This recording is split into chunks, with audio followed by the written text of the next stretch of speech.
कहते हैं अगर संसार में रहते हुए मोक्ष पाना है तो चार धामों की यात्रा कर लो।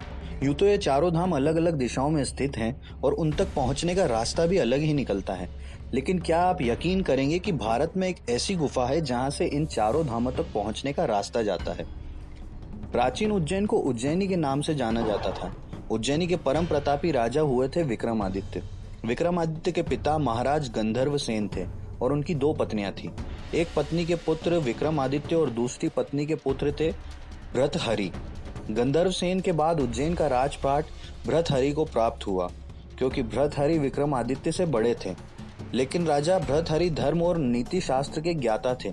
मध्य प्रदेश का उज्जैन शहर न सिर्फ अपने विश्व प्रसिद्ध मंदिरों के लिए जाना जाता है, बल्कि यहाँ कई ऐसे रहस्यमय स्थान भी हैं जो लोगों को बरबस ही अपनी ओर खींचते हैं। उज्जैन में ऐसा ही एक स्थान है राजा भृतहरि की गुफा। यह गुफा मुख्य नगर से थोड़ी दूर पर शिप्रा नदी के तट पर एक सुनसान क्षेत्र में स्थित है।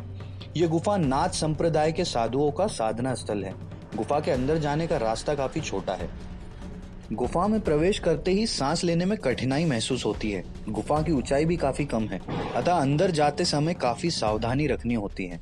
यहाँ प्रकाश भी काफी कम है। अंदर रोशनी के लिए बल्ब लगे हुए हैं। इसके बावजूद गुफा में अंधेरा दिखाई देता है। गुफा में भृतहरि की प्रतिमा के सामने एक धुनी भी है, जिसकी राख हमेशा गर्म ही रहती है। राजा भृतहरि के साधना स्थल के सामने ही एक अन्य गुफा भी है। मान्यता है कि इस गुफा से चारों धामों के लिए रास्ता जाता है।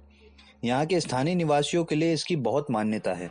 इतना ही नहीं, संपूर्ण भारतवर्ष से भी हजारों लोग यहाँ चारों धामों की यात्रा के लिए आते हैं और इस रहस्यमयी गुफा को मोक्ष स्थल तक पहुँचने की पगडंडी मानते हैं।